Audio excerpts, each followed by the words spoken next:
Jake Morrison wiped the sweat from his forehead as he stared at the navigation screen. The cargo hauler rumbled beneath him, old engines making sounds that always made him nervous. He had been flying this route for 3 years now, carrying supplies from one station to another. It was boring work, but it paid the bills.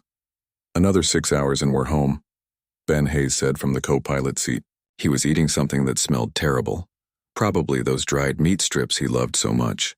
Finally get some real sleep. Jake nodded but didn't respond. Something felt off today, though he couldn't explain what. The outer rim was always quiet. Nothing ever happened out here. That was why cargo runners like him took these routes. Safe and simple. Then the alarm went off. Both men jumped in their seats. Red lights flashed across the control panel. Jake's heart raced as he checked the readings. Distress signal, he said, his fingers moving quickly over the controls. Close, maybe 2 kilometers away. Ben leaned forward, squinting at the screen. That's weird. There's nothing out here. No stations, no planets worth visiting. What would anyone be doing in this area? Jake was already changing course. The ship turned slowly, fighting him a little. He needed to get the steering fixed when they got back. Wait, what are you doing? Ben asked, his voice rising. Jake, we can't just investigate every random signal. It could be pirates. Could be a trap. Could be someone who needs help, Jake said simply. He kept the ship on the new course. Ben groaned and threw his food wrapper at the recycling bin. He missed. This is stupid. This is how people die in space. They see a distress signal and go running toward it like idiots. Then stay here and keep the engines warm, Jake said. I'll check it out. They both knew Ben wouldn't stay behind. They had been flying together too long for that. It took 20 minutes to reach the source of the signal. What they found made both men go silent. A small escape pod drifted through space, tumbling slowly. It was damaged badly. Scorch marks covered one side and the hull had cracks running through it. Someone shot at that thing, Ben whispered. Jake, this is really bad. We should call it in and leave, but Jake was already moving. He suited up quickly, grabbed the magnetic tether and headed for the airlock. Ben cursed under his breath but followed him, knowing there was no point in arguing. The escape pod was small, barely big enough for 2 people. Jake attached the tether and pulled it toward their cargo bay. It took both of them to get it inside and sealed. When the bay pressurized, they stood in front of the pod door looking at each other. Ready? Jake asked. No, Ben said. Open it anyway. Jake pressed the emergency release. The door hissed and slid open with a grinding sound. Inside was a child. She was small and curled up in the corner of the pod, her arms wrapped around her knees. But she wasn't human. Her skin had a slight blue tint to it, and strange glowing markings ran down her arms and face. Her eyes were too large, too bright. She looked at them with absolute terror. Holy. Ben started but didn't finish. Jake moved slowly, holding his hands up to show he meant no harm. Hey there, he said softly. It's okay. We're not going to hurt you. The child pressed herself harder against the wall. She was shaking and Jake could see she was injured. Blood, or something like blood, stained her clothes. The fabric she wore was fancy, made from materials Jake had never seen before. Expensive. She's Valyrian, Ben said quietly. Look at the markings. That's definitely Valyrian. Jake's stomach dropped. The Valyrian Empire was powerful and dangerous. They didn't like humans much, considered them weak and primitive. And they definitely didn't like anyone messing with their people. What's a Valyrian kid doing out here in an escape pod? Jake wondered aloud. Nothing good, Ben answered. We need to contact their embassy right now. Get her back to her people and get far away from this situation. But Jake was focused on the child. She was so small, so scared. He knelt down to her level, still keeping his distance. My name is Jake, he said gently. This is Ben, can you tell us your name? The child stared at him for a long moment. Then in a small voice, she whispered something in her own language. Jake didn't understand it. She probably doesn't speak English, Ben said. But then the child spoke again, slower this time. Zira, she said. The word was heavily accented but clear. I am Zira. Zira, Jake repeated, smiling. That's a pretty name. Are you hurt? The child looked down at her side where the bloodstain was largest. She nodded slowly. Jake stood up carefully. Ben, get the medical kit. I'm going to see if I can help her. Jake, we don't know anything about Valyrian biology. You could make it worse, then I'll be careful, Jake said firmly. Go get the kit. Ben left, muttering under his breath. Jake turned back to Zira and moved a little closer. She watched him but didn't try to run. Maybe she understood that they were trying to help. When Ben returned with the medical supplies, Jake cleaned the wound as gently as he could. It wasn't too deep, probably from flying debris when her pod was hit. He bandaged it carefully and Zira barely made a sound. She was brave, he thought. Braver than most adults would be in her situation. There, Jake said when he finished. Better? Zira touched the bandage carefully, then looked up at him. Something in her expression changed. The fear was still there, but mixed with something else now. Maybe trust. Thank you, she said in her heavily accented English. Before Jake could respond, the ship's alarms went off again. But this time it was different. This was the warning for incoming ships. Ben ran to the control panel mounted on the wall of the cargo bay. His face went pale as he read the screen. We've got company, he said. 3 ships, no 4. They're coming in fast. Who are they? Jake asked, already knowing he wouldn't like the answer. Pirates, maybe? No identification signals. They're not Valyrian, that's for sure. The ships are too small, too dirty. At the mention of pirates, Zira made a sound. It was fear and recognition mixed together. She spoke rapidly in her own language, pointing at the screen. I think they're who shot at her pod, Jake said grimly. They're coming back to finish the job. The first impact hit their ship hard. The whole cargo bay shook and the lights flickered. Jake grabbed Zira before she could fall, pulling her close. She clung to him, her small hands gripping his shirt. They're not asking us to surrender, Ben shouted over the noise of another impact. They're just shooting. Get to the bridge, Jake yelled back. Try to lose them, Ben ran. Jake followed with Zira in his arms. The child was light, much lighter than a human child her size would be. The ship shook again, and Jake heard something explode below them. That didn't sound good. They reached the bridge just as Ben threw himself into the pilot seat. His hands flew over the controls, trying to get more speed from the old engines. They're too fast, Ben said. His voice was tight with stress. Our ship is too old, too slow. Jake, they're going to tear us apart. Another explosion, this one much closer. The whole ship lurched to the side. Jake fell, wrapping himself around Zira to protect her from the impact. They hit the floor hard and pain shot through Jake's shoulder. Hull breach in Section 3, Ben shouted. We're losing atmosphere. And the engines are failing. Jake pulled himself up, still holding Zira. He could feel the ship dying around them. They had minutes at best. The escape pod, Jake said suddenly. Can we reach it? That thing is barely working, Ben said. It won't support 3 people for long. It doesn't have to, Jake said. Just long enough to reach that moon. Ben checked the screens. There was a small moon nearby, barely worth the name. Old mining colony, long abandoned. But it had basic atmosphere processors. They could survive there if they could land safely. It's going to be rough, Ben warned. Another explosion. This one was the worst yet. The bridge filled with smoke, and Jake heard the terrible sound of metal tearing. He looked at Ben and saw his friend's face change. Ben looked down at his chest. There was blood. A lot of blood. A piece of metal from the control panel had gone right through him. Ben! Jake moved toward him, but Ben held up his hand. Take the kid, Ben said. His voice was weak. Get to the escape pod. I'll keep the ship steady as long as I can. I'm not leaving you. You don't have a choice! Ben coughed and blood came from his mouth. That kid is important. Look at her clothes, Jake, those markings. She's probably royalty or something. You have to get her somewhere safe. Jake felt tears in his eyes. Ben, go! Ben shouted with the last of his strength. Go now. The ship shook again. Jake knew Ben was right. He hated it, but he knew. He held Zira tighter and ran from the bridge. Behind him, he heard Ben trying to keep the ship together for just a little longer. Jake reached the cargo bay and the escape pod. He strapped Zira in quickly, then climbed in himself. His hands were shaking as he activated the launch sequence. The pod shot away from the dying ship, just as another explosion tore through it.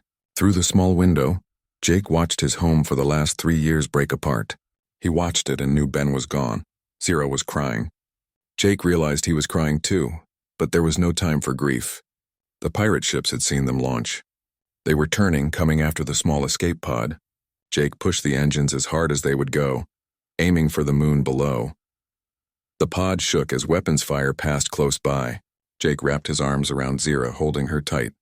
If they were going to die, at least she wouldn't die alone and scared. Pain woke Jake up. His whole body hurt, especially his left arm and ribs. He tried to move and gasped at the sharp pain in his side. Broken ribs, probably. Maybe worse. "Zira," he called out, panic hitting him. A small sound came from nearby. Jake forced his eyes open, blinking against the dust and smoke. The escape pod had cracked open on impact. They were lying in red dirt, surrounded by rocks and the ruins of old mining equipment. The sky above was gray and ugly. Zira was a few feet away, crying softly.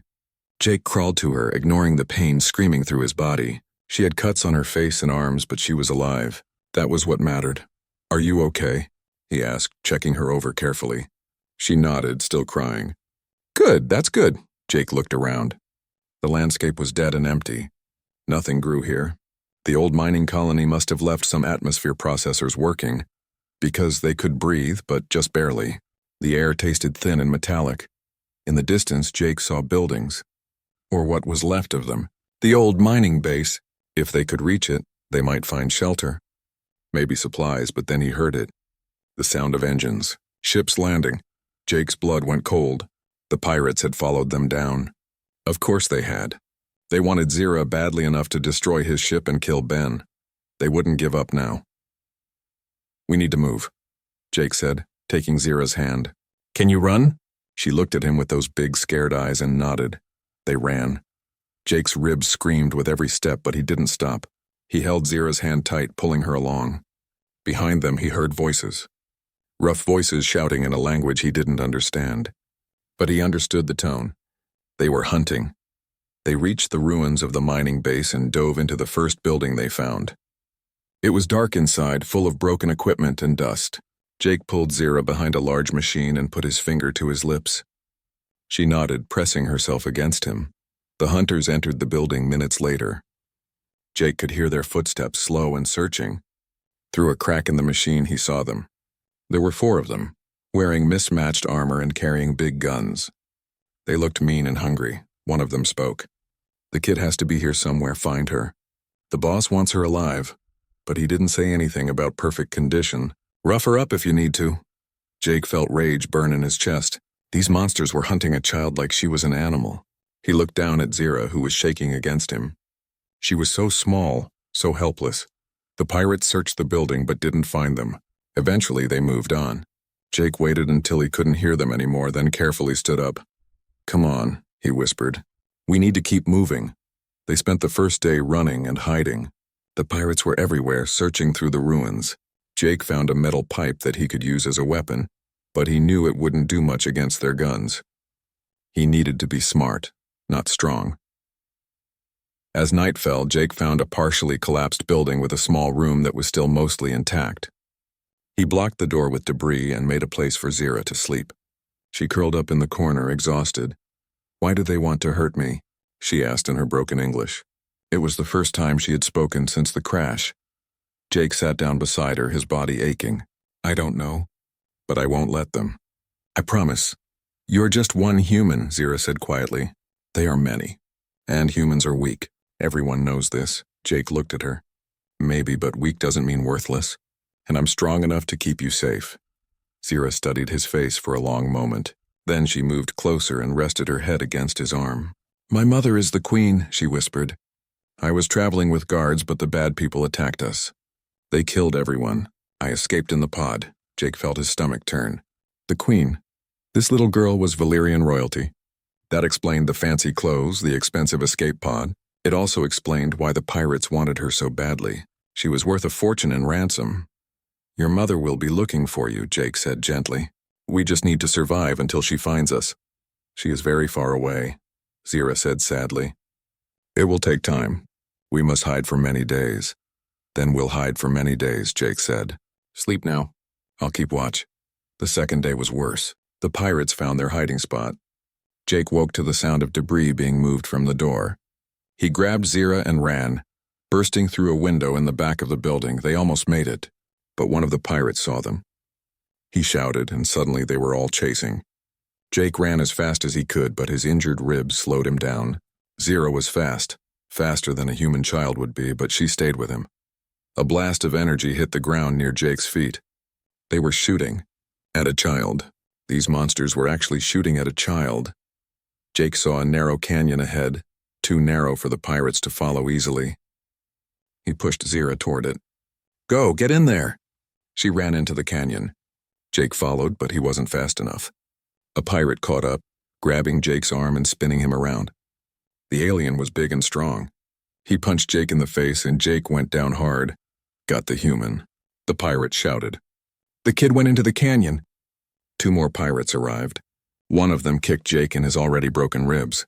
Jake screamed, white-hot pain exploding through his chest. He tried to get up, but another kick sent him back down. "Where's the brat?" one of them demanded, pressing a gun against Jake's head. Jake spit blood and smiled. "Bite me." The pirate hit him again. And again. Jake felt his nose break. Felt more ribs crack. But he didn't tell them anything. From the canyon, he heard Zira scream his name. No. She needed to stay hidden. "Let her go," Jake gasped. "She's just a kid. Take me instead. I'm worth something, right? Human cargo pilot.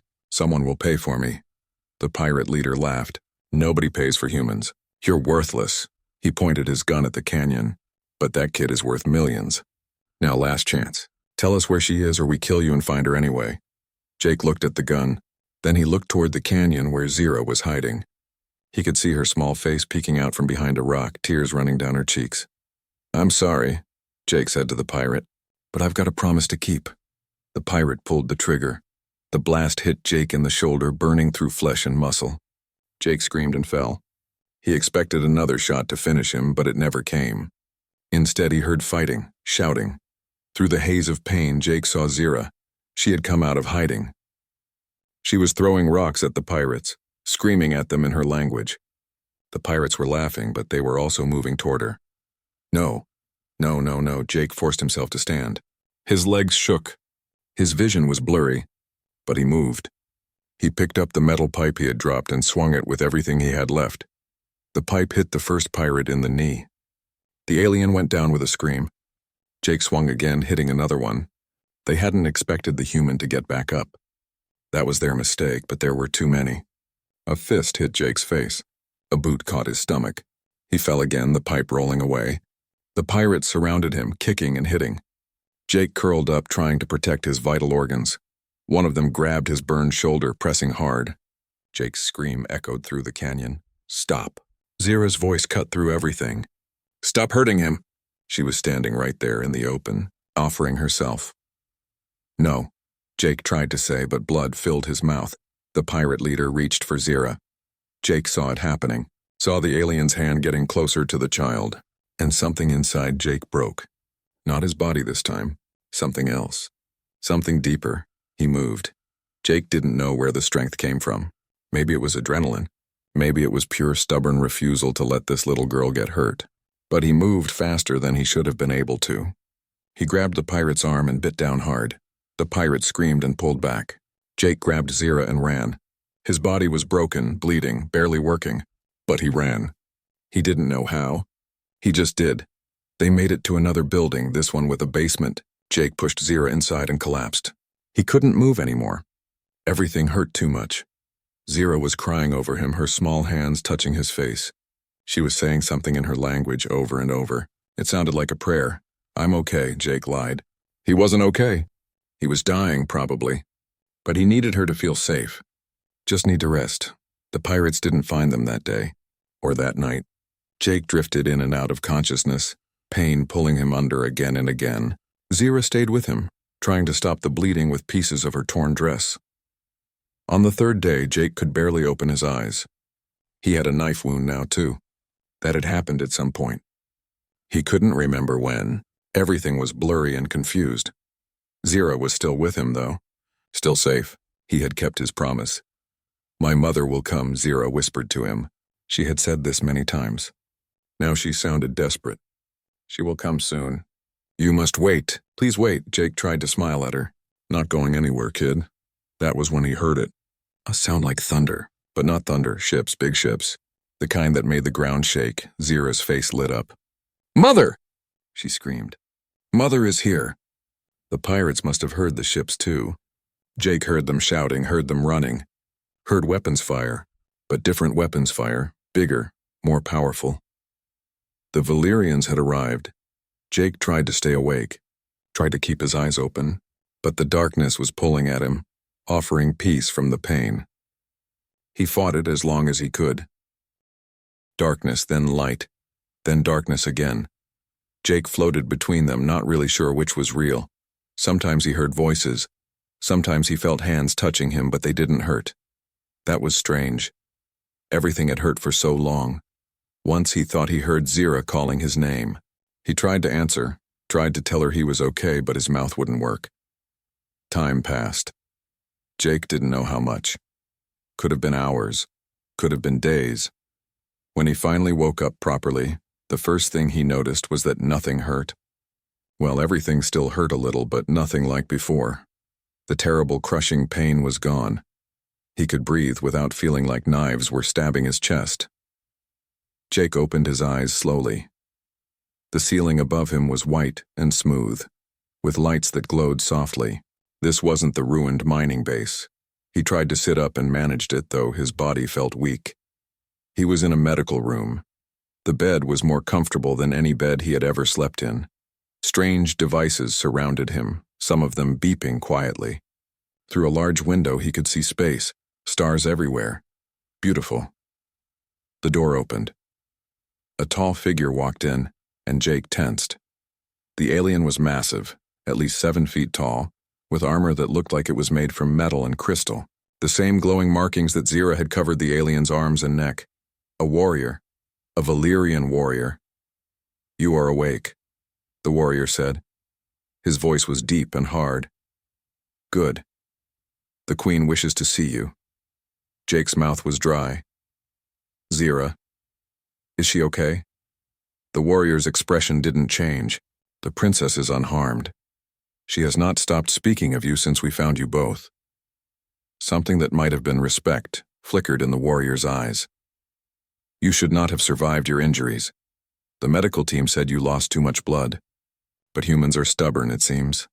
Where am I? The royal flagship. You have been unconscious for 5 days while we healed you." The warrior stepped aside. "Come. The Queen is not patient." Jake stood up carefully. His legs shook a little, but they held. Someone had put him in clean clothes, simple but well made. He followed the warrior out of the medical room and into a hallway that took his breath away. Everything was beautiful. The walls seemed to be made of the same crystal as the warrior's armor, glowing softly with inner light. The floor was smooth and warm under his bare feet. Through huge windows Jake could see other ships, dozens of them, maybe hundreds. All Valyrian warships, all huge and deadly looking. "This is the fleet that came for Princess Zira?" Jake asked. "This is one of the fleets," the warrior corrected. "Queen Ashara brought 12 fleets to find her daughter. We burned 3 pirate bases to ash before finding the signal from your escape pod." Jake whistled softly. 12 fleets. For one child. That was love and power in equal measure. They walked through the ship for what felt like forever. Other Valyrians stopped to stare at Jake as he passed. Some looked curious. Most looked hostile. He was a human on a Valyrian warship, probably the first human most of them had ever seen in person. And from their expressions, they weren't impressed. Finally, they reached a huge door. 2 guards stood on either side, both holding weapons that crackled with energy. The warrior who had brought Jake stopped and turned to face him. "I am Commander Vorin," he said. "I lead the Queen's personal guard. When you enter, you will bow. You will speak only when spoken to. You will show respect. Do you understand?" "I understand," Jake said. His heart was pounding. "The court does not like humans," Vorin continued. "They will try to provoke you. Stay calm. Stay respectful. The Queen values strength, but she also values control." "Why are you telling me this?" Vorin looked at him for a long moment. "Because my princess asked me to make sure you were safe. And what you did on that moon, that was the act of a true warrior, even if you are only human." The doors opened before Jake could respond.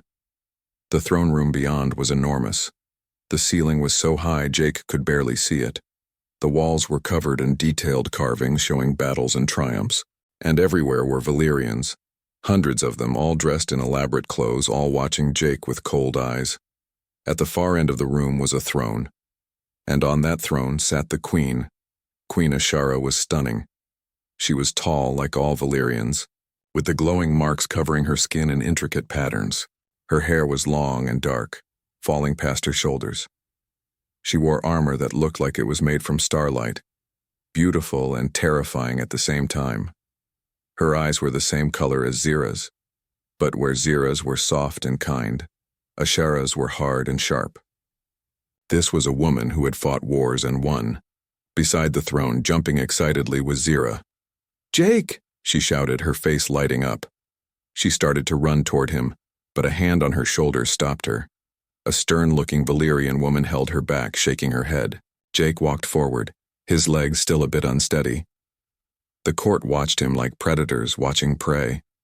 When he reached the steps leading up to the throne, he bowed as Voron had instructed. He went down on one knee and lowered his head. "Rise," Queen Ashara said. Her voice was not as deep as Voron's, but it carried power and command that made Jake want to obey immediately. He stood, keeping his eyes down respectfully. He could feel the queen studying him, and it made his skin prickle. "You are Jake Morrison," she said. It wasn't a question. "Human, cargo pilot, no family, no homeworld allegiance. You work alone, taking whatever jobs pay." "Yes, Your Majesty," Jake said quietly. "Look at me." Jake raised his eyes to meet hers. The impact was immediate. Ashara's gaze was intense, intelligent, and completely unreadable. She could have been about to thank him or order his execution, and he wouldn't know which until it happened. "My daughter tells an interesting story," Ashara continued. "She says you answered her distress signal, that you took her aboard your ship despite the danger, that when pirates attacked, you protected her. She says you fought for her, bled for her, nearly died for her." The queen's expression didn't change. "A child who is not your species, not your responsibility, not even someone you knew. Why?" Jake thought about his answer carefully. The whole court was watching. Zira was watching with hopeful eyes. "Because it was right," Jake said simply. "She was scared and hurt. I couldn't just leave her." A ripple went through the court. Some Valyrians laughed. Others looked disgusted. "Right?" one of them called out. "A human speaks of right and wrong? Humans have no concept of honor." "Weak creatures," another voice added. "He probably hoped for a reward." Queen Ashara held up her hand and the voices stopped immediately. She continued to stare at Jake. "Commander Voron," she said. "Show them." Voron stepped forward. He was holding something, a small device.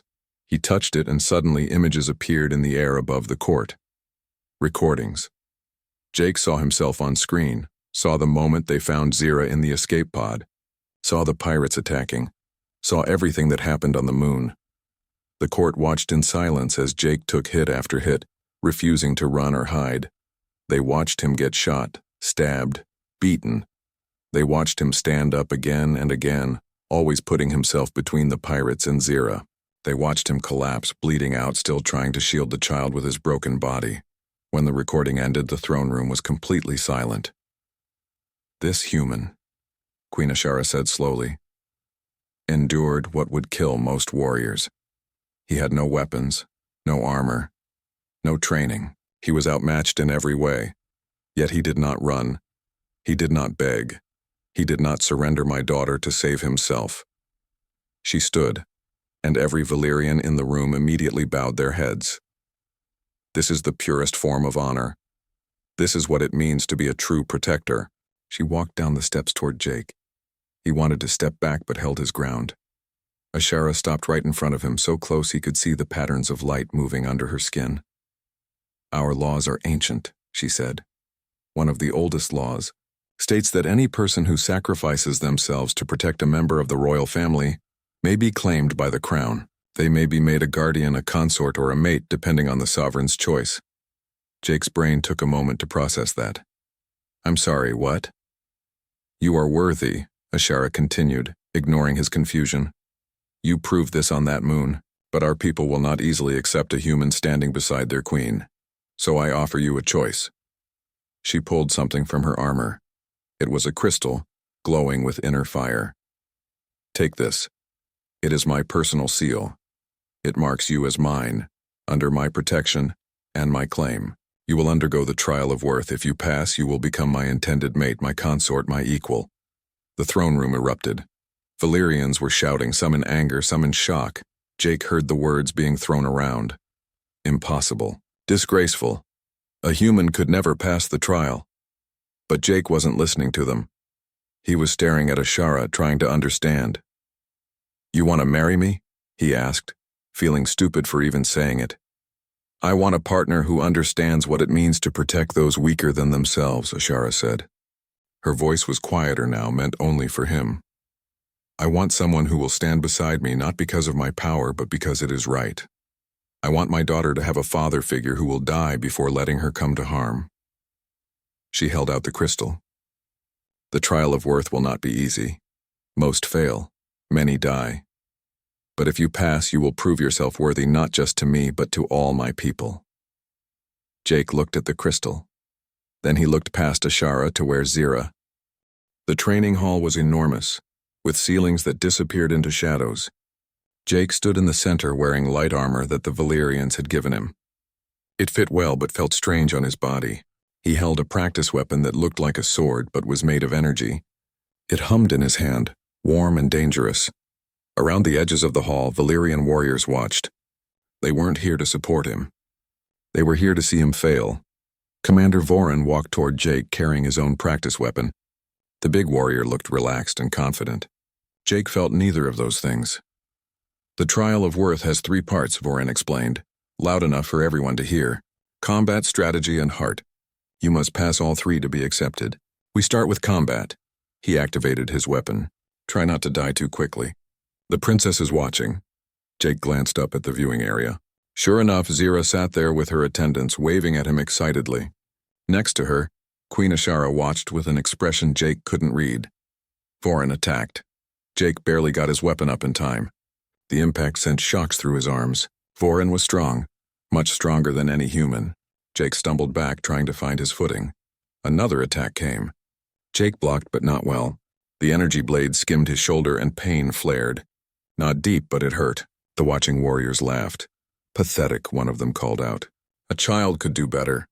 Jake gritted his teeth and focused. He couldn't match Vorin's strength. He couldn't match his speed. But Ben had always said Jake was good at thinking on his feet. Time to prove it. Vorin came at him again, a powerful overhead strike. Instead of blocking, Jake dove to the side. The warrior's blade hit the floor, and for just a second, Vorin was off balance. Jake swept his leg, trying to knock the bigger warrior down. It didn't work. Vorin just stepped over the sweep and smiled. Better. You're thinking, at least. They fought for what felt like hours. Jake got hit a lot. His armor protected him from serious injury, but he felt every impact. Bruises were building on top of bruises. His muscles screamed. His lungs burned, but he didn't give up. Every time Vorin knocked him down, Jake got back up. Every time he missed a block, he learned from it. He started to understand Vorin's patterns, the way the warrior telegraphed his attacks. Jake couldn't beat him, but he could survive. Finally, Vorin stepped back and deactivated his weapon. Enough, he said. Jake collapsed to his knees, gasping for air. You have the endurance of a wounded rock beast, human. Stubborn and too stupid to know when to quit. Is that good? Jake managed to ask between breaths. For a human? Yes, Vorin actually smiled. You passed the combat trial, not through skill, but through refusal to surrender. That counts for something, the watching warriors murmured. Jake got the feeling they had expected him to fail immediately. Over the next few weeks, Jake trained harder than he ever had in his life. Every morning started with combat practice. Vorin was his primary teacher, but other warriors joined in, each one eager to put the human in his place. Jake lost more fights than he could count, but he learned. Slowly, painfully, he learned. Between training sessions, Jake spent time with Zira. The little princess had attached herself to him completely. She followed him everywhere, chattering in her improving English about her day, her lessons, her friends. Jake found he liked listening to her. She made him smile even when everything hurt. You are getting better, she said one day, watching him practice. You almost blocked Commander Vorin's attack that time. Almost only counts with grenades, Jake said, rubbing his sore arm. Zira tilted her head, confused. What is grenades? Jake laughed and tried to explain. This led to Zira asking 100 more questions about human weapons, human culture, human everything. She was curious about his world, and Jake realized no one had ever asked him about Earth with such genuine interest before. Sometimes Queen Ashara would join them. She didn't say much, but Jake could feel her watching him, judging him, trying to figure him out. It made him nervous, which was probably her intention. One evening, after a particularly brutal training session, Jake found Ashara waiting for him outside the training hall. Alone. That was unusual. The Queen was always surrounded by guards and attendants. Walk with me, she said. It wasn't a request. They walked through the ship in silence for a while. Jake didn't know what to say. What did you talk about with a queen who was technically your fiancé, but also someone who could order your death with a word? You are wondering why I chose you, Ashara said finally. The court wonders too. They think I am mad. Are you? Jake asked, then immediately regretted it.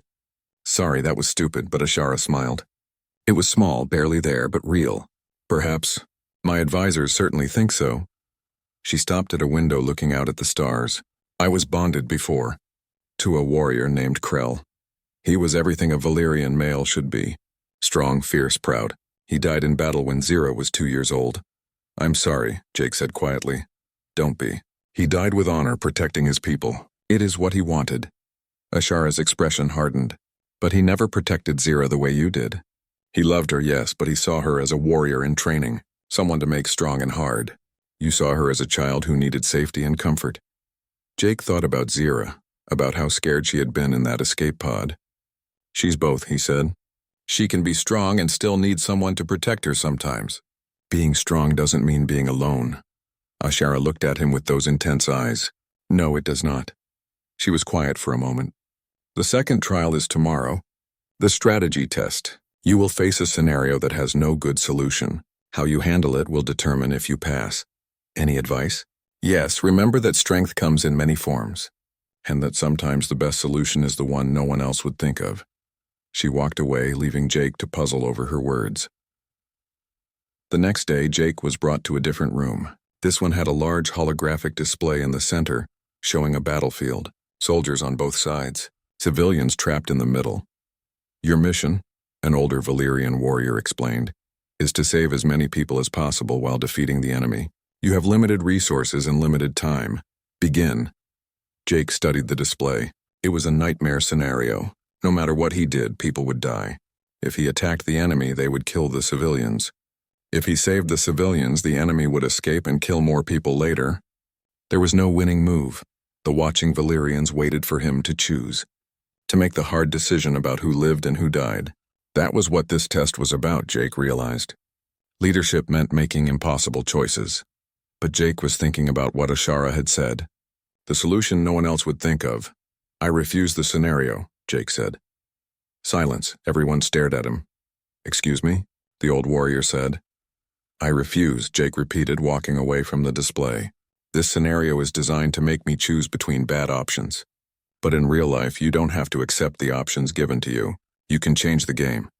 That is not how war works, human, the warrior said coldly, isn't it? Jake turned to face him. You're testing whether I'll make hard choices. I get that. But you're also testing whether I'll blindly follow the rules of a game I didn't agree to play. Here's my answer. I wouldn't let my people get into this situation in the first place. I'd have scouts watching for enemy movement. I'd have evacuation plans for civilians. I'd have backup forces ready to respond. The real failure isn't in this room. It's in the command decisions that led to this moment. The old warrior's expression didn't change, but his eyes flickered with something. Surprise? Respect? You refuse to play, he said slowly. I refuse to accept that those are my only options, Jake corrected. In a real battle, I'd be looking for option 3, option 4, option 10. I'd be creative. I'd be unpredictable, because humans don't have the strength that Valyrians have.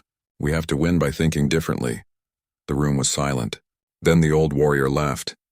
It was a big booming sound. Option 3, he repeated. In 50 years of giving this test, no one has ever refused it. They all try to solve the unsolvable puzzle. He looked at the other watching Valyrians. He passes. Not because he found the right answer, but because he understood there was no right answer and refused to be broken by it. Jake let out a breath he didn't know he was holding. 2 trials down, 1 to go. The third trial was different. There was no fighting, no strategy puzzles. Instead, Jake was brought to a quiet room where Queen Ashara waited. Only Ashara. No guards, no observers. Sit, she said, gesturing to a chair across from her. Jake sat. He was nervous. Combat he could handle. Strategy he could think through, but this, he didn't know what this was. The third trial is the trial of heart, Ashara said. I ask you questions. You answered truthfully. That is all. That's it? Truth is harder than you think. She was right. Over the next hour, Ashara asked Jake about everything. His childhood, his fears, his regrets, his dreams. She asked why he became a cargo pilot, why he had no family, why he answered that distress signal. Some questions were easy, some were painful. Jake found himself talking about Ben, about losing his friend, about how he felt like he was always running from something but never knew what. Do you love my daughter?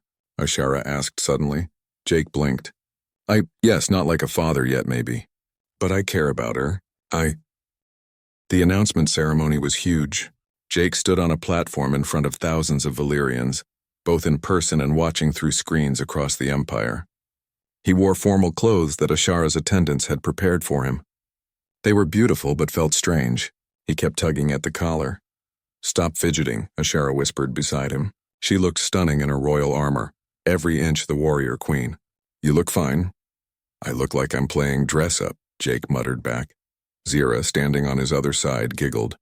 She wore a small crown and formal robes that made her look older than she was. You look nice, Jake, very proper. Before Jake could respond, the ceremony began. A high priest stepped forward and started speaking in formal Valyrian. Jake didn't understand most of it, but he caught words like honor, worthy, and chosen. The priest went on for a long time, and Jake tried not to shift his weight. His legs were starting to hurt. Finally, the priest turned to Jake.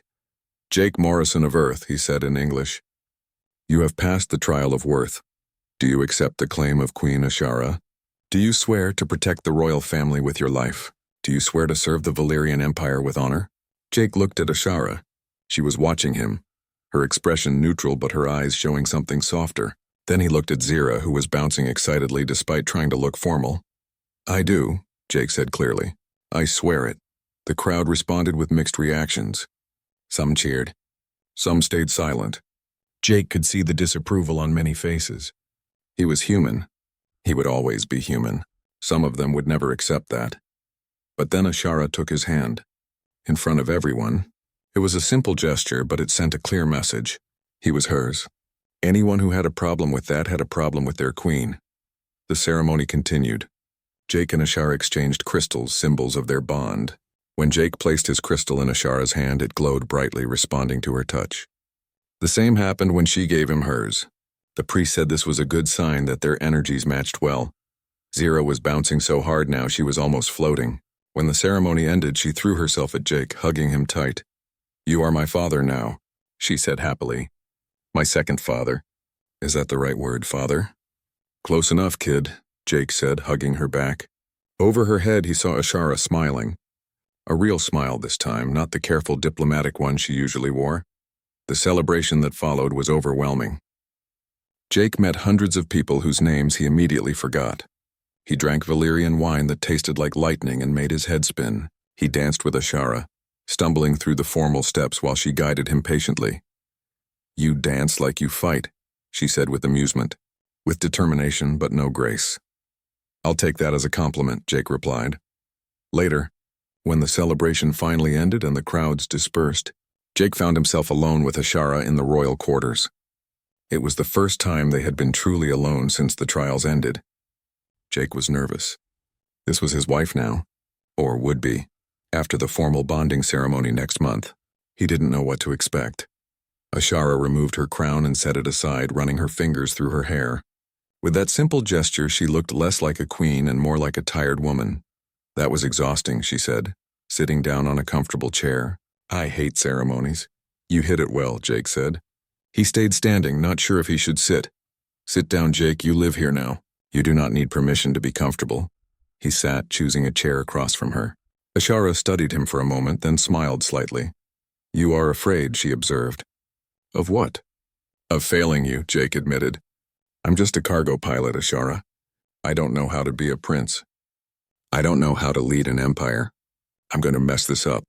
Probably, Ashara agreed, but her tone was kind. I will mess up too.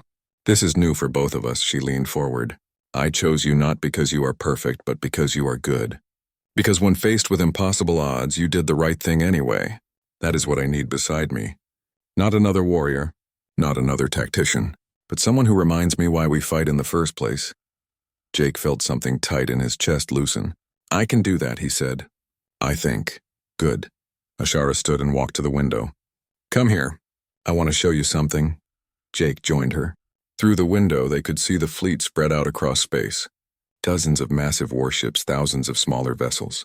The military might of the Valyrian Empire. All of this exists to protect our people, Ashara said quietly. But sometimes I forget what that means. I see strategies, supply lines, tactical advantages. I forget about the individuals. The children like Zira who need safety. The families who need homes. She looked at Jake. You see them. You always see them. That is why I need you. Jake didn't know what to say to that, so he just stood beside her, looking out at the stars. The next few months were a strange blend of wonderful and terrifying. Jake learned his new role slowly, making mistakes and learning from them. He attended court meetings where he understood maybe half of what was discussed. He trained with the Royal Guard every morning, still losing most fights but getting better. He spent his evenings with Zira, helping her with homework and listening to her talk about her day. And he got to know Ashara. Really know her. Not the queen, but the woman. She was complicated and fascinating. She could be cold and calculating when making military decisions, but gentle and warm when tucking Zira into bed. She had a dry sense of humor that caught Jake off guard. She loved strategy games and beat Jake at all of them. She had nightmares sometimes about the battles she had fought, the people she had lost. Jake learned to be there for her. To listen when she needed to talk. To stay quiet when she needed silence. To make her laugh when the weight of the crown became too much. They grew closer. What started as an arrangement based on honor and duty became something real. Something that felt like love, but not everyone was happy about it. General Kalen was a high-ranking military commander who had served the Empire for decades. He was respected, powerful, and he hated Jake. He made no secret of it. A human has no place in the royal line, Kalen said during a council meeting. He looked directly at Jake as he spoke. It weakens us, makes us look foolish. We should maintain the purity of our bloodline. Jake bit back his response. Ashara had taught him that sometimes silence was stronger than words. Jake Morrison passed the trial of worth, Ashara said coldly. He earned his place. Unless you doubt my judgment, General? Kalen bowed his head, but Jake could see the anger in his eyes. This wasn't over. It came to a head during the formal bonding ceremony. The ceremony was even bigger than the announcement had been, with representatives from dozens of alien races attending. It was meant to show the galaxy that the Valyrian Empire had a new consort, to establish Jake's position officially. The ceremony was beautiful. Jake and Ashara stood before the high priest and exchanged vows. Zira stood beside them, holding both of their hands, tears of happiness on her face. When Jake and Ashara finally kissed, sealing their bond, the crowd erupted in cheers. That was when Kalen struck. Explosions rocked the ceremony hall. Screams filled the air as sections of the ceiling collapsed. Armed warriors in unmarked armor poured in, firing into the crowd. Panic spread like wildfire. Jake's instincts kicked in immediately. He grabbed Zira and pushed her behind him, shielding her with his body. Ashara had her weapon out in seconds, already moving to defend her people. Kalen, she shouted. I should have seen this coming. The general appeared through the smoke, his own weapon drawn. He wasn't alone. At least 30 warriors stood with him, all loyal to him rather than the queen. This ends today, Kalen announced. The human has corrupted our queen. He has weakened our empire. We will remove him and restore honor to the throne. You dare? Ashara's voice was filled with rage. You attack during a sacred ceremony. You endanger innocent people. This is honor. This is survival, Kalen said. He pointed his weapon at Jake. Kill the human. The rest will follow. Jake felt Zira trembling behind him. He could hear her crying, terrified by the violence. All around them, people were fighting. Ashara's loyal guards against Kalen's rebels, but Kalen's forces had planned this. They had the advantage. A blast of energy shot toward Jake. He moved on instinct, putting himself completely in front of Zira. The blast hit him in the chest, and pain exploded through his body. He went down hard, gasping, "Jake!" Zira screamed. "Stay down," Jake managed to say. His armor had taken most of the hit, but it still hurt. A lot more blasts came. Jake covered Zira with his body, taking hits meant for her. Each impact felt like being hit by a hammer. His armor cracked. His vision blurred. But he didn't move. Wouldn't move. This was exactly what he had done on that moon. Exactly what had earned him his place here. He protected those who couldn't protect themselves. It was who he was.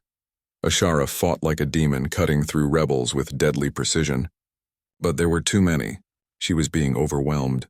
Then Commander Vorin arrived with reinforcements. Fresh guards poured into the hall and the tide of battle shifted.